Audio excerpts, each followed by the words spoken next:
মানবতাবিরোধী অপরাধের মামলায় ক্ষমতাচ্যুত প্রধানমন্ত্রী শেখ হাসিনা সহ ৩ আসামির রায় ঘোষণার আগে ঢাকা পুরোপুরি সতর্ক অবস্থায় রাখা হয়েছে। সোমবার এই মামলার রায় ঘোষণা করবে আন্তর্জাতিক অপরাধ ট্রাইব্যুনাল ১ এবং বিটিভি সেটি সরাসরি সম্প্রচার করবে। রায়কে কেন্দ্র করে কার্যক্রম নিষিদ্ধ আওয়ামী লীগ অনলাইনে তাদের কর্মসূচি ঘোষণা করেছে। অন্যদিকে গত এক সপ্তাহ ধরে রাজধানীর বিভিন্ন এলাকায় ককটেল বিস্ফোরণ ও বাসে আগুন দেওয়ার ঘটনাও বাড়ছে। শনিবার থেকে রবিবার পর্যন্ত একাধিক এলাকায় বিস্ফোরণের ঘটনা ঘটে। আইনশৃঙ্খলা পরিস্থিতি নিয়ন্ত্রণে ঢাকাসহ ৪ জেলায় বিজিবি মোতায়েন করা হয়েছে। ডিএমপি জানিয়েছে, গত ২৪ ঘন্টায় নিষিদ্ধ আওয়ামী লীগ সহ বিভিন্ন অপরাধে ২ শতাধিক ব্যক্তি আটক হয়েছে।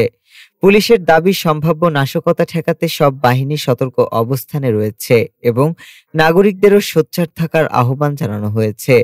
অন্যদিকে রাজনৈতিক দলগুলোর ঘোষণা অনুযায়ী বিএনপি ও জামায়াত সহ ৮ দলীয় জোট রায়কে কেন্দ্র করে মাঠে থাকবে। বিএনপিপন্থী আইনজীবীরা হাইকোর্ট এলাকায় বিক্ষোভ করে শেখ হাসিনার ফাঁসির দাবি করেছেন। জামায়াত জানিয়েছে তারা নাশকতা প্রতিরোধে মাঠে থাকবে।